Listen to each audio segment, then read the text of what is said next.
Hey, mabuhay again, Khalil, and congratulations.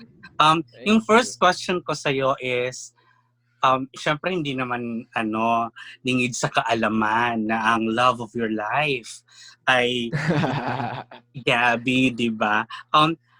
How has she influenced you in terms of your transfer to GMA Artist Center? Okay.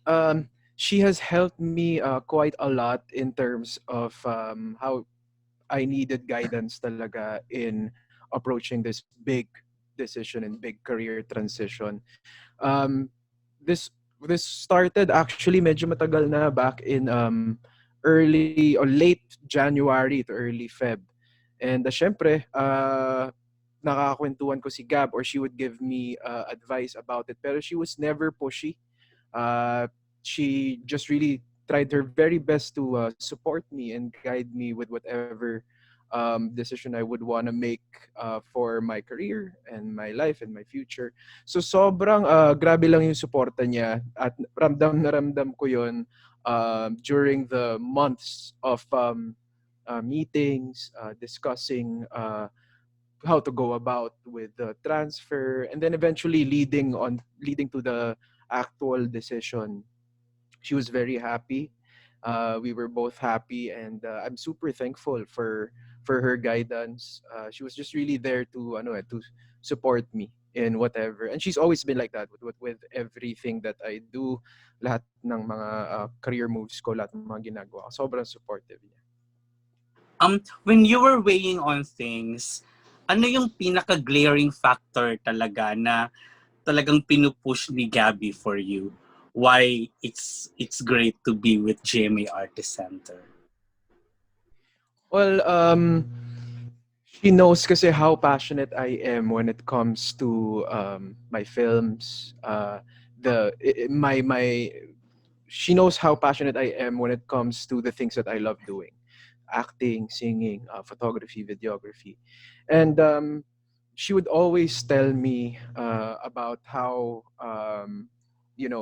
GMA could offer an artist center could help me out in reaching my dreams. So isa yun of course sa mga malalaking factor that I had a lot of time to ponder on, and she's right. I'm super excited lalo na when I got to meet artist center na I told them about my passions, what I really love doing, and what I want to do in the future. Sobrang gets na nila ako even before we met. Kilala na nila kung gets na nila kung ano yung gusto kong gawin, gets nila kung ano yung career path ko, and we were on the same really, initial meetings pa lang, wala pang kahit anong commitments. Yung meetings namin, sobrang kwentuhan lang, sobrang light. Tapos, they would just really ask me kung, what are your dreams? So, what do you want to be? What do you want to, in the next, 5, 10 years, ano yung career path mo? And ako kasi personally, di ba, most of you know naman na I'm really currently focused on acting and, reaching my full potential pagdating sa pag-arte. So, GMA and the Artist Center, they were all aboard on that dream of mine, and I'm super happy. Okay. Speaking of your passion, kasi di ba one of your passion is being a content creator as well, which you Mhm. have been very busy with, especially during these times.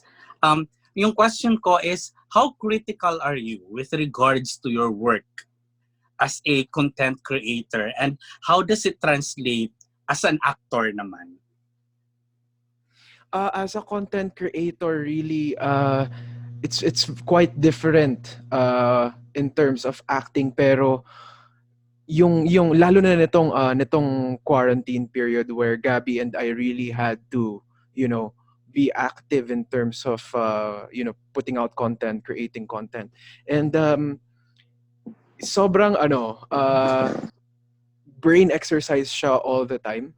And whenever kasi my best collaborator and the person that I collaborate with the most is si Gabby.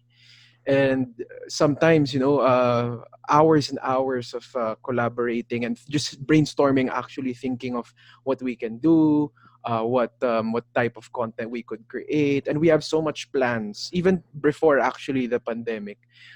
May plano sana kami dapat na mga travel series, kasi kami, we love culinary travel Mm. shows, and that's one of the things that we want to do in the future.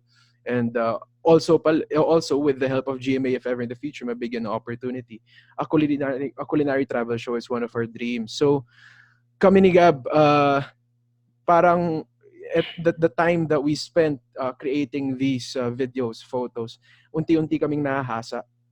And it's very beneficial na medyo may pagkakaintindi na kami kung paano ang production, dahil exposed kami. 'Di ba? As actors, alam namin kung the basic and typical shot set. Si Gabby, she could shoot her own videos and photos na ngayon. So sobrang proud din ako sa kanya. Pero it's very beneficial. It works both ways, kasi ako, when I also, kasi I'm going into writing na rin now. So Wow. ngayon na mas tinetrain ko na yung sarili ko sa pagsusulat, ina-apply ko na rin yung mga knowledge na natutunan ko while acting. So it works hand in hand. And speaking of collaboration with Gabby, how do you deal when there's a clash of ideas? Meron kaming parating pagka brainstorming sesh. Hindi kami magjowa. Kung hindi maganda yung idea mo, babarilin. Para kaming ahensya tsaka kliyente. Parang ganun yung dating namin Oh, na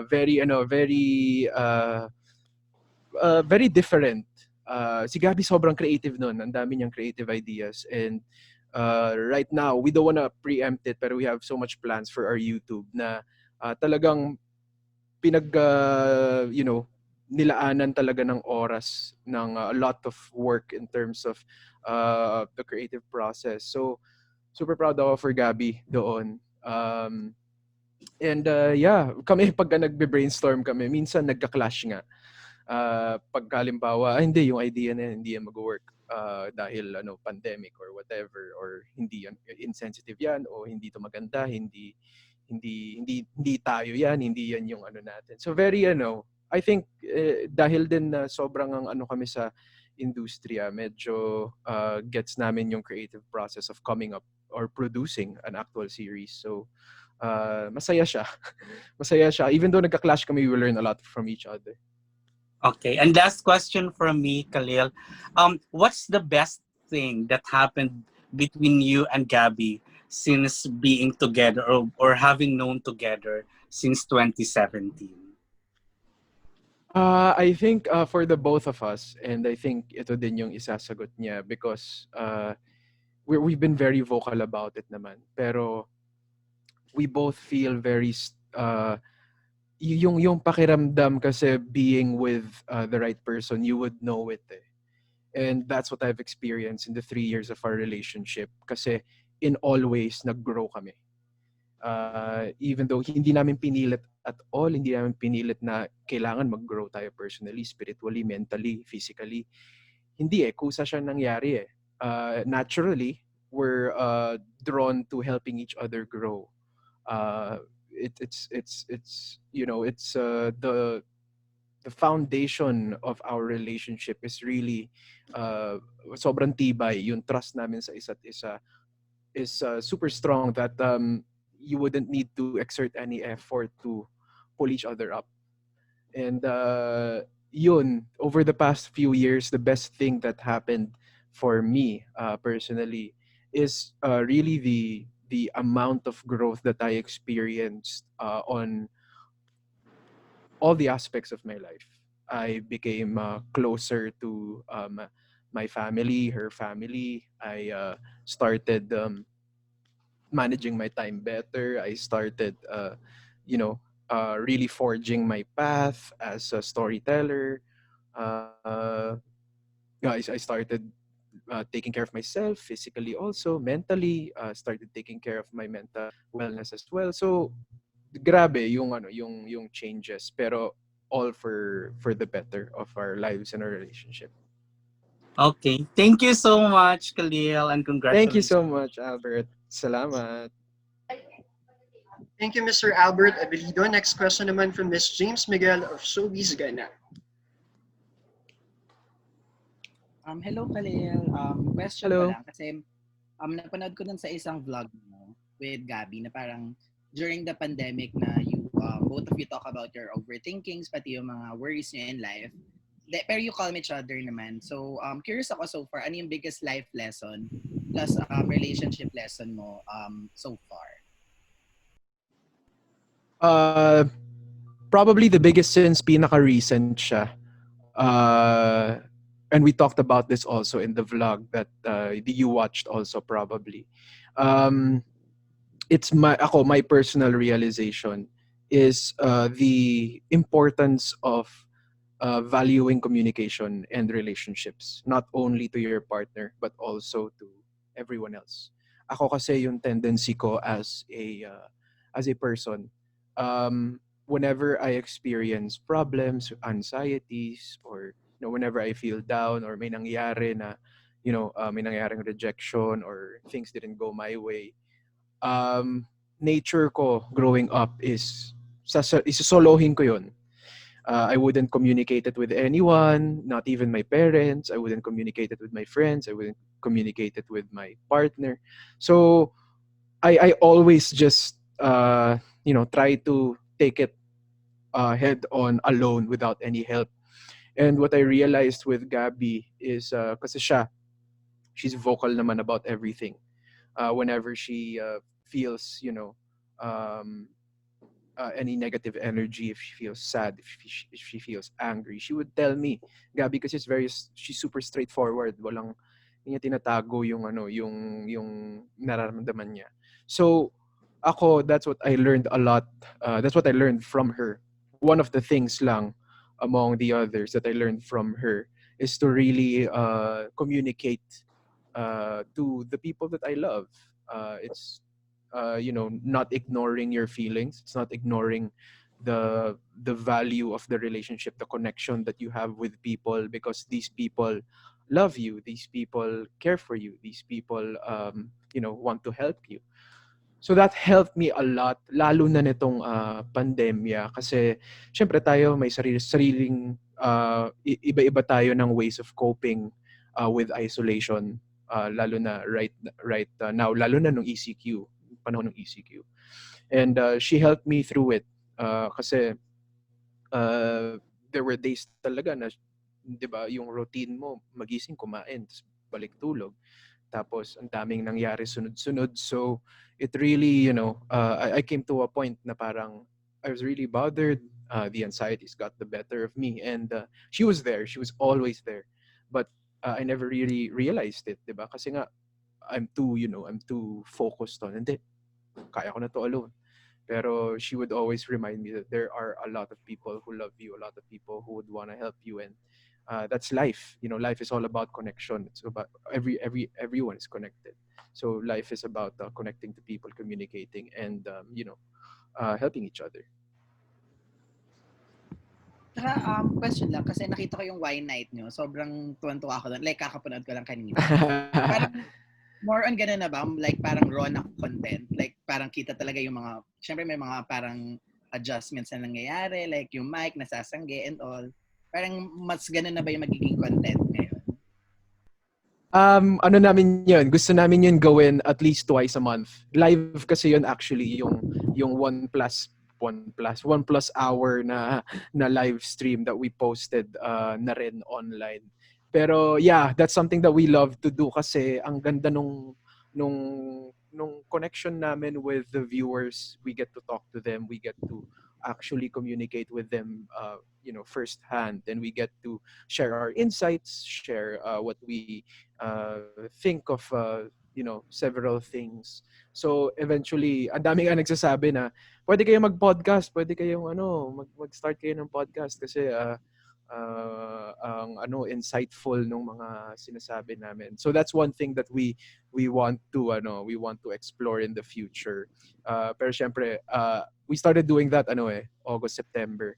So for October, medyo hindi kami nakapost kasi I was prepping for the launch dito sa Kapuso network. So siguro we could go back soon. And then we have a series coming out hopefully by the end of November that we're gonna shoot pa lang na we're super excited also to do.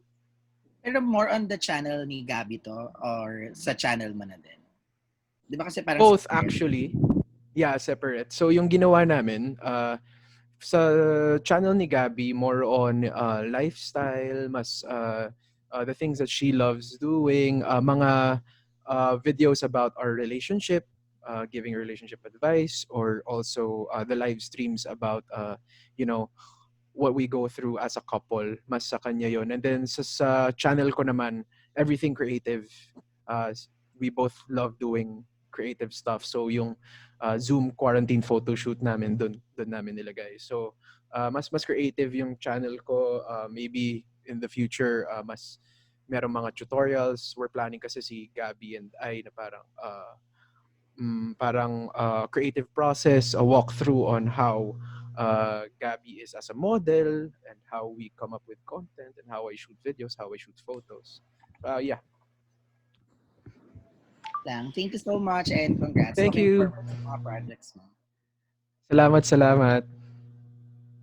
Thank you, Ms. James Miguel. Next question naman po from Mr. Alan Sancon of Stars Photo. Hi, Khalil. Hello, Kuya Alan.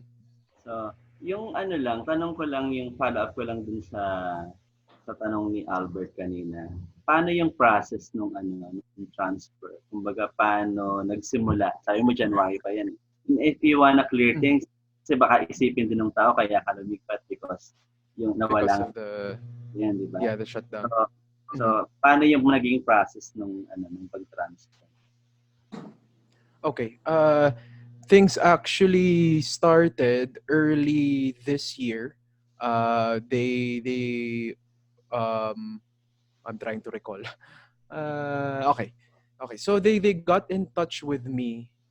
It was a simple little inquiry pa lang.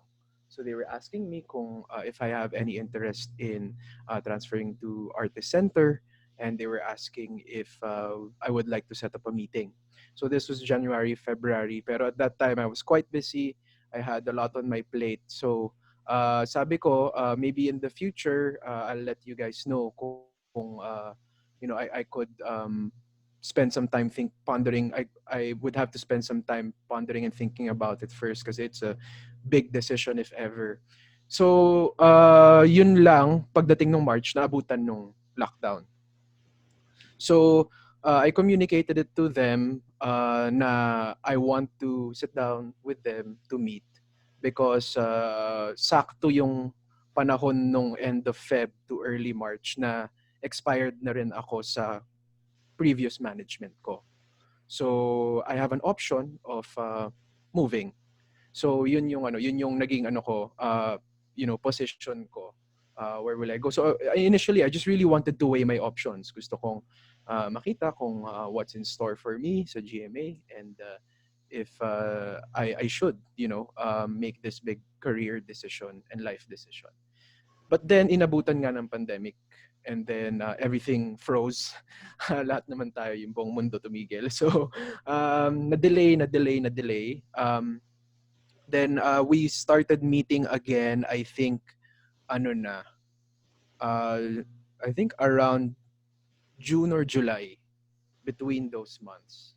So medyo ang tagal na nung delay. And then I had a lot of time to think about it during the pandemic. While of course supporting all my colleagues, lahat ng mga nakasama ko sa previous network ko, I supported them throughout the whole months of crisis with the group. So todo support ako sa kanila while of course thinking about my career as well in the future. Then dumating sa July, August months na I met with them for the first time si GMA Artist Center. Then dun na eventually dun na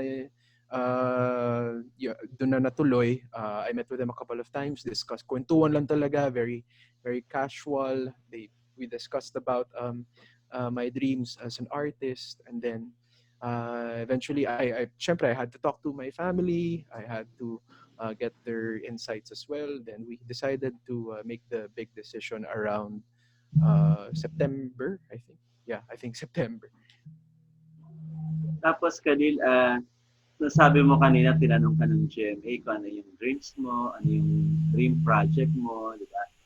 Ano yung, kumbaga, if you wanna share things na ano yung magiging project mo sa GMA? Are you going to do teleserye? Are you going to do ba movie? Or are you going to do music also? Kasi may GMA music also, di ba? Yes. Sa ano yung parang nakalatag na project? And then, are you going to work with Gabbi rin ba on this project dito sa GMA? Mhm. So far, ang nakalatag pa lang so far is appearances on AOS All Out Sundays. And hopefully, sana matuloy an episode sa Magpakailanman. So those two pa lang yung nakalatag. Pero yes, of course, nung diniscuss ko sa kanila yung mga pangarap ko bilang isang aktor at musikero, as an actor, sabi ko, acting is my main passion right now as of the moment. I want to focus on acting. Ang dami kong gustong matutunan pa bilang aktor. I love doing the art. I love the craft mismo of acting. So that's what I want to keep doing for years and years to come. And they knew that automatically, and they knew kasi syempre yung mga nagawa ko na before in the past. So yun, of course, moving forward, you would see me of course in teleseries in GMA for sure. I would love to work on one with Gabbi if given the chance. Hopefully mabigyan ng chance, pero ako, I'm very open to collaborating with the talented actors of GMA on a teleserye or a film. Ako naman as as an actor in film, I would always be wanting to do films. Sana pagkabalik na ng new norm, ngayon kasi medyo hirap, no? So pag bumalik na tayo sa dati, kung medyo nag-ease in na yung situation, sana ay matuloy yung ibang mga pinag-usapang films prior to the pandemic. And then music, wala pang solid plans as of the moment besides All Out Sundays. Well, yung All Out Sundays, I could showcase my singing naman there dahil yun yung variety show ng GMA. So actually, I currently will be having performances there na. So yun, pero wala pang nade-discuss na album or song or EP. Pero ako kasi, syempre, first love ko ang pagkanta. If given, again, if mabigyan ng opportunity na kumanta ulit, game ako. Pero siguro, dream ko kasi actually is to be a frontman sa isang banda eh. So ang pinaka-dilemma ko sa music, hindi kasi ako nagko-compose, hindi ako nagsusulat. So I would definitely need to find collaborators who are on the same page as me musically. So kung may time, kung if ever, if time persists, if I meet anyone who would want to start a band, then pwedeng magtuloy-tuloy. But I need a collaborator kasi nga hindi ako marunong magsulat ng kanta. Yung pagsusulat ko lang ay long form. Mahirap magsulat ng kanta kasi ang iksi eh. So ang sulat ko is long form, mas scripts yung I guess yung creative process ko when it comes to writing. Pero yeah, yun. Looking forward of course to it in the Kapuso network. Last na lang on me, Khalil. Kumbaga, kilala ka na magaling na creator, content creator. So, para maiba naman, hindi collaboration, but sinong sa mga Kapuso artist yung gusto mong gawa ng content? Yeah, parang ganun. Wow, ang hirap nun. Aside from Gabbi, syempre, trabaho na kami eh. Ako, honestly, I grew up watching his comedy skits and shows. So it would be a dream come true kung makatrabaho ko bilang writer or director or bilang parte ng production si Sir Michael V, si Betoy. Nung high school ako, yung mga parody videos niya at saka mga comedy skits niya, yun yung mga pinapanood namin barkada, ginagaya namin sa school. So sobrang idol talaga si Sir Betoy. So if given the chance, why not? Sobrang genius niya and ang dami ko for sure na matutunan sa kanya. Pero who else? Ang dami actually, ang dami a lot of Sa mga babae. sa girls. Sa mga babae, siguro kung sulat ako at mag-direct ng isang short film, either si Jasmine Curtis Smith or si Janine Gutierrez ang bida. Besides Gabbi to. So, kasi sobrang fan ako nung dalawa. Yung mga work nila in the past, I've been a super fan of them both. Si Jasmine, ever since she started her film career, I've always watched her films. Pati si Janine, I liked her performance in Elise and Babae at Barel. So me being a film buff as well, if given the chance also, di ba? Makasulat ako, maka-direct ako in the future. Solid yun. Okay. Thank you, Khalil, and congratulations. Thank you so much. Thank you. Thank you, Mr. Alanson Ko. Next question naman from Mr. Rocky Batara of Runner Rocky at TV Series Craze. Hello, Karil. Hello. Hello. First of all, congratulations and again, welcome sa GMA. Ayun, my Maraming first question, yung usually kasi, yung mga series mo sa kabila, sa previous network mo, usually mga third wheel or support roles. Actually, gusto nga yung dati mong character sa previous series mo as attorney Sputnik. Yun, maganda yung role mo doon. Natutuwa ako sa character mo. Dito ba sa GMA, part din ba ng mga dreams mo or request mo na mag-lead ka sa isang teleserye na ikaw yung bida, unlike na supporting ka lang like sa mga previews? And anong role ang gusto mo na hindi mo pa nagampanan dati? Of course, I think lahat naman ng aktor ay pangarap magkaroon ng lead role sa isang teleserye. So yes, isa yun sa mga pangarap ko sa pagpasok ko sa Kapuso Network. Hopefully, mabigyan ng magandang project, ng magandang storya para magampanan ko bilang isang aktor. I would be very open to do that. I would be very excited if given the chance. Kung meron mang mga roles o tipo ng show na gusto kong gawin, actually ang dami pang kailangan kong ma-explore bilang aktor, pero at the top of my head, una siguro gusto kong masubukan mag-action. If given the chance, medyo new breed ng action, parang ako, I'm a fan of action.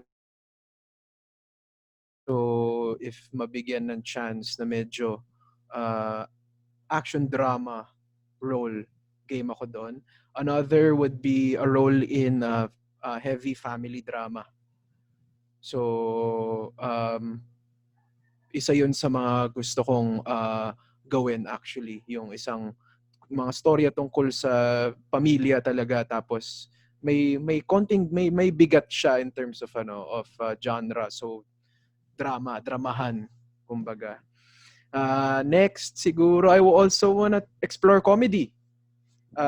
Isa yun sa mga napag-usapan namin actually sa Artist Center kasi they watch Dead Kids. So Dead Kids kasi comedy ako doon. So a lot of comedy directors also approached me after Dead Kids at sabi nila na why not explore your potential in comedy? And I know GMA has a lot of platforms for comedy, so why not? And ito, next question ko naman, since first ka na-discover sa reality show, di ba? Singing reality show. And right now, happy anniversary para kasi 9 years ka na, wala nung ma-discover ka doon sa reality show na yun. Happy Yes, thank 9-year you. anniversary. So, in terms of music naman, first, may chance ba na magkaroon ka ng single or album sa GMA Music? And if ever na bibigyan ka ng chance, anong song ang gusto mong gawa ng remake o cover version? Na alam natin, di ba yung song na ginawan mo ng remake before, yung Kung Ako Ba Siya, talagang tumatak yun, di ba?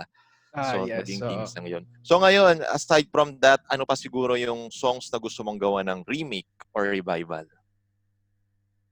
Okay. Okay. To answer the first question muna. First question muna, yung sa GMA Answer the first Music. question first. Of course, kung ako, if ever man in the future, mabigyan ulit ng pagkakataon na gumawa ng musika, I would be very open to do so. Of course, ako, I would definitely love to showcase again my singing skills or my singing abilities rather to GMA and to release maybe hopefully a song or an album with them. Kung meron mang a type of song or genre that I would want to do, I would embrace my true genre that I grew up with, alternative rock or acoustic rock. Or even maybe modern pop rock, yung parang style ni Harry Styles, parang si Lucas Graham. So yun yung medyo modern versions na, pero game ako sobra. If meron mang isang kanta na gusto kong i-revive or i-remake, hirap niyan. Siguro siguro Kisap Mata. Kisap Mata din. By River Maya. By River Maya. If there was one that I would want to revive or bigyan ng bagong twist to it. Pwede, or Himala. Himala din pala. River Maya din. Pwede din yung Himalaya. Yeah. And follow up dun sa music question natin. Sino naman yung gusto mong maka-duet o maka-collaboration? Maybe an artist, a band, or co-singer mo? Yung gagawa kayo ng kanta na mag-duet kayo together. Mahirap yan. Yung pinangarap mo na lang na maging maka-duet mo. Isa sa mga pangarap ko, syempre, is to work with my idols that I grew up listening to. Mga rock stars natin. Siguro Ellie Buendia would be at the top of the list. Medyo long shot yon, medyo matinding pangarap yon, pero si Ellie kasi syempre yung musika na ginawa niya with Eraserheads, it molded my music taste, him alongside the greats, sila Rico Blanco, sila Bamboo. So yun, the rock stars of that era, if they open their doors to collaborate siguro with me, grabe yun, dream come true yun. Pero kailangan gumawa muna ako ng sarili ko. Yeah. Next question ko for the music naman. Ito, ano yung music na best describes KHALIL o yung team song mo para sa'yo? And the second one would be, ano yung team song nyo with Gabbi? And ano yung team song ni Gabbi, KHALIL? And can you sing a bit of this? So, first muna yung team song mo. Okay. Para sa'yo muna as KHALIL or maybe favorite song mo. And the second one will be, ano yung team song yung dalawa or favorite song nyo ni Gabbi? And can you sing bits of those two songs? Okay, sige. My all-time favorite anthem for my life is a song called Champagne Supernova by Oasis. So actually, if you read the lyrics of Champagne Supernova, it almost makes no sense. Parang medyo wala siyang meaning. Pero if you dive deep into the history of the song and the composition itself, it's about life. It's about going with the waves of life and really bursting in reaching your potential and bursting like a supernova. So I'll sing a bit of it. Yes. Okay lang. Ano yung chorus? Kalimutan yung chorus. Kahit chorus lang or maybe intro or okay, game. natandaan mo. Game. Someday you will find me caught beneath the landslide in the champagne supernova in the sky. Yon. Yun, galing. Next naman sa inyo ni Gabby. Next. Sa amin ni Gabby, meron kaming isang kanta that we absolutely love. Lagi namin pinapakinggan nung bago pa kami back in 2017. It's a song by John Mayer called XO. Nice. Yeah. Pwede bang beat? Sing it, din? yeah, sige. Yes. Chorus. In the darkest night, I'll search through the crowd. Your face is all that I see. Giving you everything, baby, love me lights out. You love me like XO. Yeah. Yun, ang galing. Eto, may last Thank you two so much. sets of questions about sa inyo naman ni Gabby.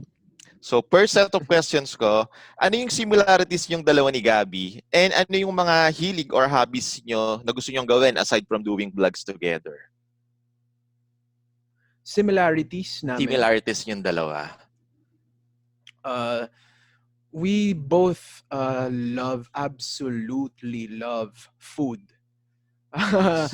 We are super foodies, and yun yung main bonding namin dalawa. So syempre prior to the pandemic, no, lagi namin ginagawa yun. Weekly mag-iikot kami sa mga bagong restaurants. Lalo na ngayon, grabe yung very yung cuisine natin. I think it's reached a point na we're really trying to be as experimental as it gets. A lot of tasting menus, mga ganong klaseng restaurants have been popping out year after year, and goal namin ni Gabby is matikman yun lahat. Syempre, unahin namin yun dito, lahat ng pinakamahuhusay at magagaling nating mga chef. Then we would love to travel. That's another thing that we absolutely love doing. We love to travel, mainly because we love experiencing culture. So kaming dalawa, we love being exposed or culture shocked, because we love observing how people are from different parts of this world. We love learning from them as well, learning from these cultures and applying these learnings to our lives. Of course, alongside the food rin we want to experience in these different countries. Ayun, yun yung namin eh. That's how we syempre aside from content creation. Yes. Yun yung usual naming ginagawa. And we love watching movies also. And follow up on that, kung may similarities, ano naman yung difference yung dalawa ni Gabby, and then what do you do to overcome those differences as individual? Siguro we've been very vocal also about it. The main difference in our relationship is our love language. Si Gabby is a very affectionate person. Her love language is physical touch and affection. And hindi ako ganun talaga naturally. I'm not drawn too much in being clingy. Hindi ako masyadong affectionate ako, pero hindi kasing affectionate niya. So the major adjustments is just really understanding your partner. I'm very thankful that we both understand each other so well, kasi she understands naman that my love language is time and words. So she adjusts also. So ako, I love it when my partner si Gabby would tell me, would speak about her love for me. Yun yung love language ko. So tulungan talaga siya. It's understanding on a practical level that in order for this to work, you would really have to help each other out. Then of course, everything else will follow. Your emotions will be much more controlled, and as much as possible, kasi kami dalawa, we really don't want our relationship to be toxic, kasi tapos na kami doon. We no longer want a toxic relationship. We want, of course, the time invested in this relationship to go a long way, you know. And yeah, yun. Basically, we have a lot of differences pero halos hindi na namin maramdaman kasi we automatically adjust to them. Okay. Yun na lang, last na lang siguro, Thank you so anong much. qualities ni Gabby na pinaka nagustuhan mo sa kanya and qualities niya na nagustuhan niya sa'yo? Qualities na nagustuhan ko sa kanya, oh my Mm. gosh, Gabby is such a independent and strong woman. I look up to her in so many ways. She is very strong emotionally. She is strong-willed as a person. She is very well-rounded. She gets along with everyone.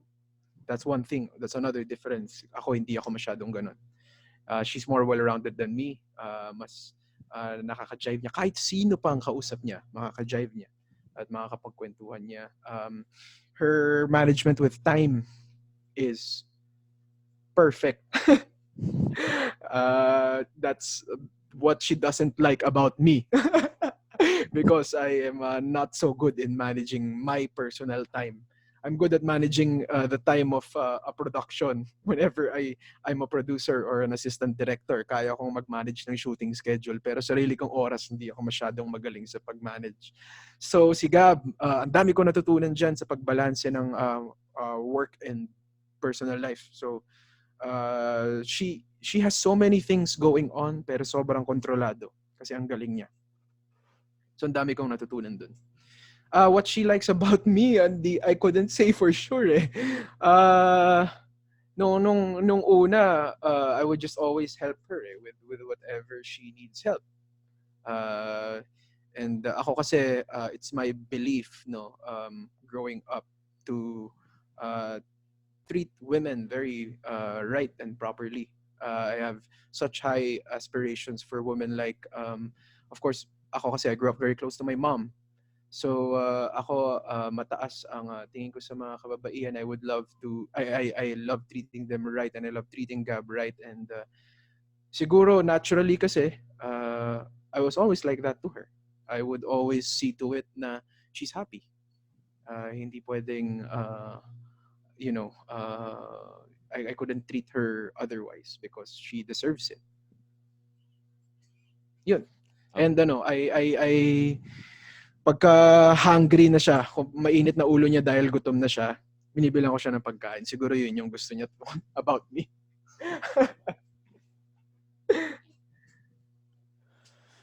Okay, salamat Karil and marami kaming kinilig dun sa recent post mo about kay Gabby and even yung mga co-stars. Thank you. So Salamat, thank you and salamat. congratulations again. Thank you so much for your Thank time. you. Salamat, Rocky. Thank you. Thank you, Mr. Rocky Batara. Last question na po from Mr. MJ De Leon of Beats. Sorry, hello. Yes. Hello, Paano MJ. ba? Hi.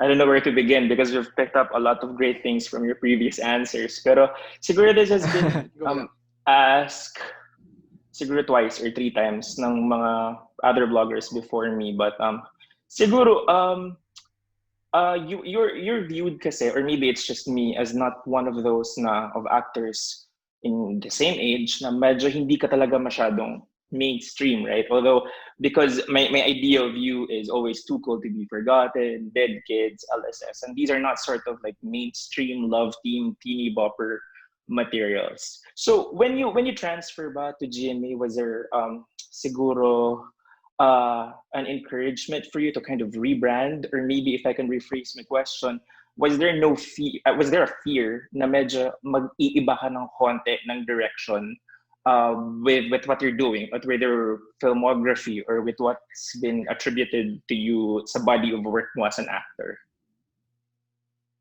Okay. During our initial meetings, I was able to communicate my passion for acting and how I take care of my filmography. Ako kasi I really value the craft so much.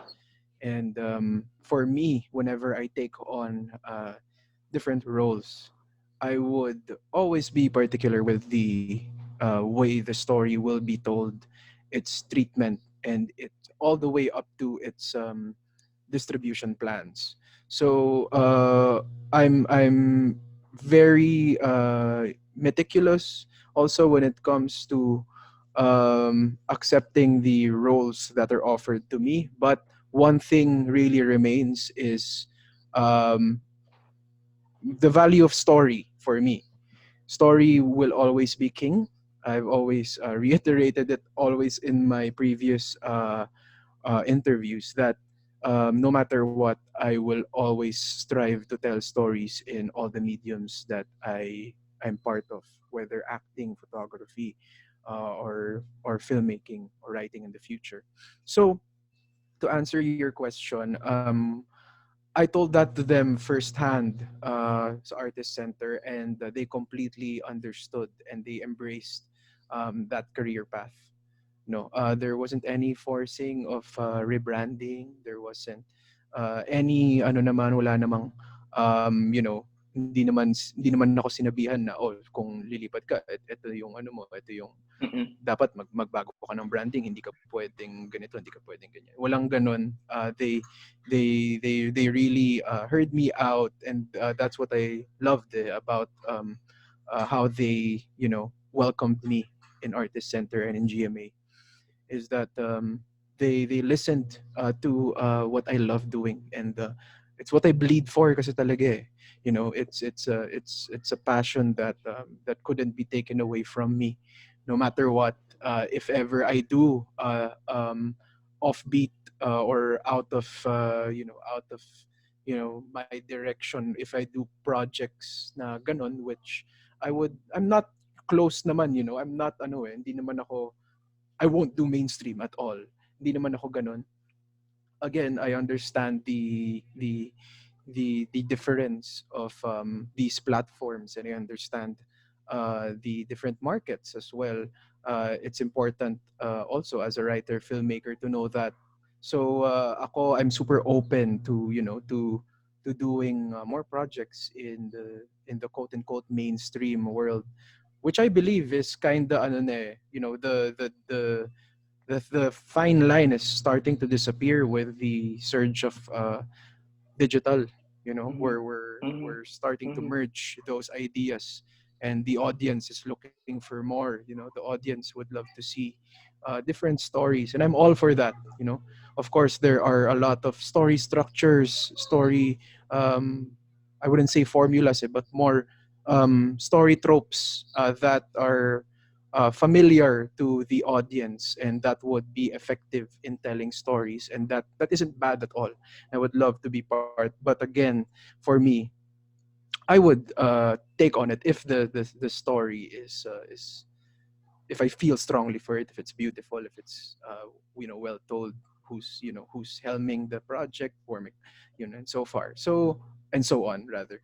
So ayun, I hope I answered your Yeah, question. you did. So at least we have something to look forward to, that, makikita pa rin namin si Khalil Ramos up to his score and what he has done and what he wants to do as far as artistry is concerned. Now, kanina kasi parang mga twice or three times mong sinabi na parang you had an issue with time management, and I think that's normal kasi I guess I have friends also who are also content creators, and I think for creative people yun talaga yung issue. Time management, and you need Yeah, someone to like yeah. to help you. Siguro my question is, for sure you will be very busy with now that you transferred to GMA, and it always a tendency that when someone transfers, magpa-pile up talaga yung project. But do you think you Work. still have time? Yeah, you think you will still have time for Limitless? You're still with Limitless, right? Yes, I'm still with Limitless. So, what we usually do naman, no, with my partners, si Maki, my main collaborator, he's my best friend. I grew up with him basically. He's like a brother na. Mm-hmm. He totally understands din kasi my work as an actor. So what happens since production relies so much on collaboration between a number of people. Creating a digital ad or a short film really takes a village to produce.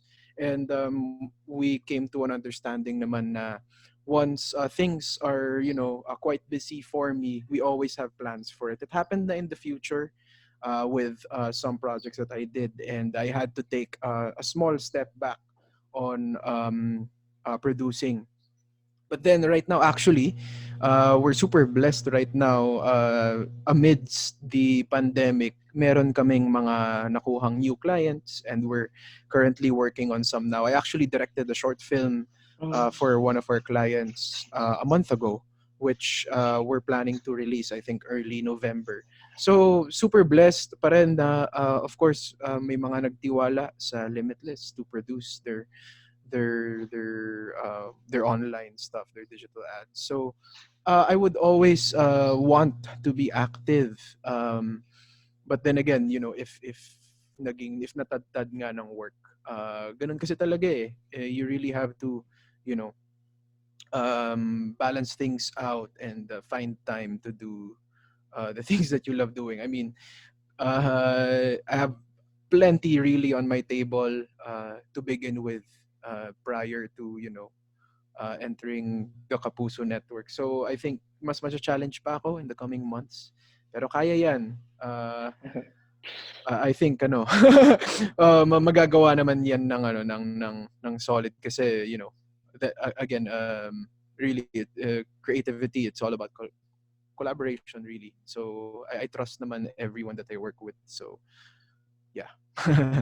Yeah, okay. I hope to work with you in the future or Limitless. As good for my last question, I'll try to like spice it up a little bit. Kasi medyo 1 hour na tayong super serious. That's what you get for talking to vloggers. The questions are always No serious, props. but siguro where you came from, it's kind of crowded field of actors. But when you go to GMA, medyo they have also already this steering na someone gets to do this. This person does variety show. This person is perfect for hosting. This person is perfect for drama and things like that. So just to spice up this conversation a little bit, who do you think will be your greatest competition in the roster of GMA artists when it comes to landing certain roles? I hope you can answer. Ooh. Greatest competition. That's a tough question. Well, I'm pretty sure my answer will be premature because I haven't met Okay. a lot of them yet. I haven't gotten to know them yet, though. I don't really see things as well. Just to before I answer, I mean, getting roles kasi I've come to a point of understanding that if the role is really not for you, then it's really not for you. You're even though kahit pinakamagaling ka pa na actor, if you're as good as the greats pero the role doesn't fit you, it's really not for you. So I don't really see it as a competition, pero siguro if a friendly competition is never harmful naman. It's actually good. Friendly competition is actually good way to do things. So if ever sino ba? It's a really tough question. I'm not quite sure, pero some people that I know in GMA, I wouldn't say na mahihirapan akong parang kalaban siya sa mga role, hindi naman ganon. Pero siguro I'll rephrase it na lang to make it easier for you. Sino sa tingin mo ang magiging similar sa'yo when it comes to like the roles na ibibigay ng GMA sa'yo with who you are, as you mentioned earlier, who Khalil Ramos is at your core and what you can give as an actor. So sa tingin mo siguro sino ang nasa the same category na sa tingin mo pwedeng kami yung pagpipilian to a certain role or to a certain extent? Gets, yeah. It's those actors that I've gotten to talk to na. Because we share this again. We share the same energy of the passion for the craft that we do. There's to name a few. There's quite a lot. One would be my co-star, so Dead Kids, si Kelvin. He as well is very passionate sa acting. Another is Mikoy Morales. I actually became close with him kasi we both are part of Actor, the League of Filipino Actors, and we both are part of the creative department. So actually siya kasi he does scoring naman. He scores movies.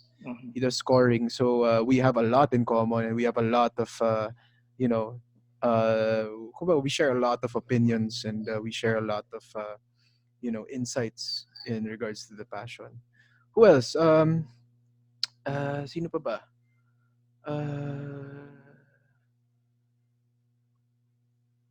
Those are who I can think of pa lang eh. Actually, we Mga have the naka-close ko na same sa rabbit. names So, yeah. also in mind. Oh, yeah. Yeah, sila. I also know Martin. Del We Rosario. came from the Rosario, the same previous network that we worked with before. I worked with him before na pala. He's also an extremely talented actor. Someone I also look up to. Yun. Yeah, I think those are a few. EA also, EA Guzman. Yeah. He's also a close friend. Also, again, a very talented actor. So I'm actually more looking forward to working with them because I really want to, meet new people, make new friends. Of course, it's going to be quite an adjustment for me. Everyone's almost new, diba? Except, of course, for the people that I know na, and si Gabbi, of course. So hopefully in the future, I could get to collaborate with them on something. Maybe. Yeah, thank you, Khalil. And we're looking Thank forward you. to a lot of great things with you and Jimmy. Thank you. Salamat.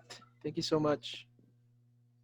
Thank you, Mr. MJ De Leon. At salamat po ulit sa lahat ng vloggers na nakasama natin ngayong hapon. But before we end, Khalil, please invite the vloggers, your fans, and followers to watch out for your upcoming projects.